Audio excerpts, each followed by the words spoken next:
Με τις καλύτερες στιγμές εκπομπής μας από τη χρονιά που έφυγε. Αποστολές σε μάχημες μονάδες και εντυπωσιακά ρεπορτάζ με πρωταγωνιστές στελέχη και από τους 3 κλάδους των ενόπλων δυνάμεων. Επί 5 ολόκληρους μήνες όργωνε τη Μεσόγειο δαμάζοντας πελώρια κύματα. Με θάλασσες αγριεμένες, με ανέμους που ξεπερνούσαν ακόμη και τα 11 μποφόρ. Παρ' όλα αυτά, η ναυαρχίδα του στόλου μας, η φρεγάτα Σαλαμής, δεν άλλαζε ρότα. Συνέχιζε κανονικά την πορεία της και εκτελούσε με υποδειγματικό τρόπο τη δύσκολη αποστολή της. Από τις αρχές Ιανουαρίου έως τα τέλη Μαΐου η φρεγάτα Σαλαμής συμμετείχε στη μόνιμη ναυτική δύναμη Μεσογείου του ΝΑΤΟ, τη Στάνα Φορμέντο όπως αλλιώς ονομάζεται.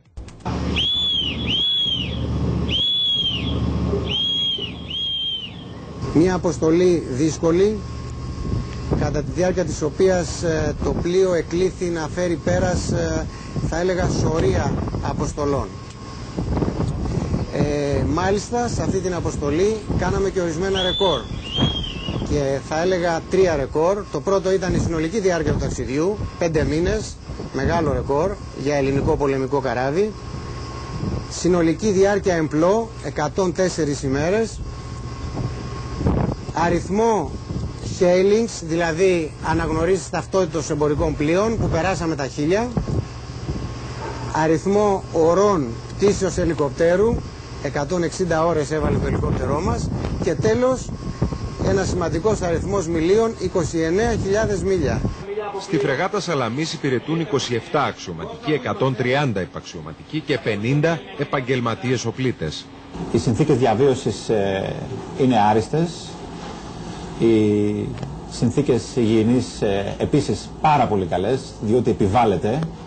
Σε αυτό το χώρο ζούμε 200 άνθρωποι. Η πιο ξεχωριστή όμως στιγμή ήταν όταν η διοίκηση της Στάνα Φορμέντ επέλεξε το ελληνικό πολεμικό πλοίο μαζί και ένα ισπανικό για να επισκεφθούν τη μακρινή Μαυριτανία στο πλαίσιο του νατοϊκού προγράμματος για το Μεσογειακό Διάλογο. Η φρεγάτα Σαλαμής είναι φρεγάτα τύπου ΜΕΚΟ 200 που κατασκευάστηκε στα ναυπηγεία του Σκαραμαγκά, μια από τις πιο σύγχρονες μονάδες του στόλου μας. Πλοίο πολλαπλών αποστολών και ρόλων.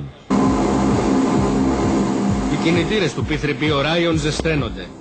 Το πλήρωμα του σκάφους κοιτά τα σημεία που θα επιτηρήσει πάνω από το καταγάλανο Αιγαίο. Θα πάμε bypass στη Μητρό, θα συναντηθούμε λίγο νοτιότερα από το άλλο αεροπλάνο, να κάνουμε αυτό το οποίο πρέπει να κάνουμε. Κυβερνήτης και συγκυβερνήτης κάθονται στις θέσεις τους. Το P3P τροχοδρομεί.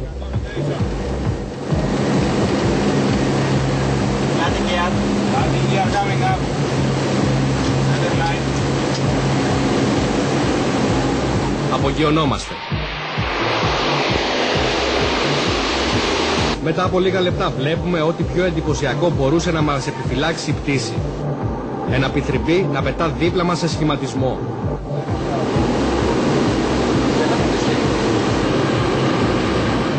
Το δεύτερο αεροσκάφος ύστερα από λίγη ώρα μας αφήνει να συνεχίσουμε την πτήση με τον δικό του χαρακτηριστικό τρόπο.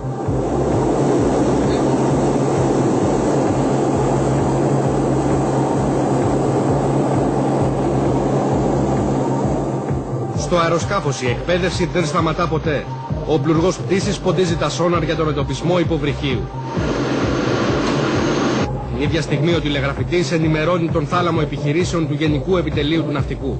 Τα αεροσκάφη P3P του πολεμικού ναυτικού συνέβαλαν σημαντικά στον τομέα της ασφάλειας των Ολυμπιακών Αγώνων. Δεν είναι λίγα τα πλοία τα οποία εντοπίστηκαν από τα P3P και στη συνέχεια ελέγχθηκαν από πλοία του πολεμικού ναυτικού.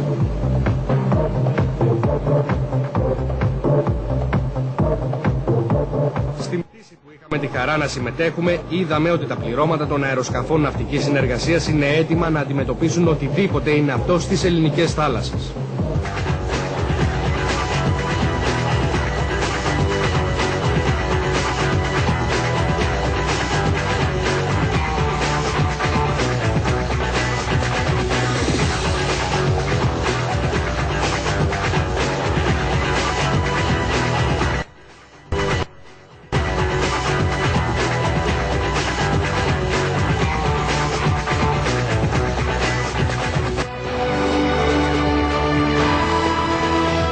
στο Κέντρο Εκπαίδευση των Ειδικών Δυνάμεων στο Μεγάλο Πεύκο, όπου οι τεταρτοετής της Σχολής Ευελπίδων παρακολουθούν επιδείξεις με τα αντικείμενα των Ειδικών Δυνάμεων. Κάποιοι τεταρτοετής, μεταξύ των οποίων και 2 κοπέλες, θα περάσουν το εμπόδιο φαέθων, όπως και εμείς που θα παρακολουθήσετε σε λίγο. Όπως εξηγούν οι εκπαιδευτές, για να μην χτυπήσει ο καταδρομέας κατά την επαφή του με το νερό, πρέπει να σηκώσει τα πόδια του ψηλά και να απελευθερώσει τα χέρια του από την τροχαλία, ώστε να μην παρασυρθεί και χτυπήσει.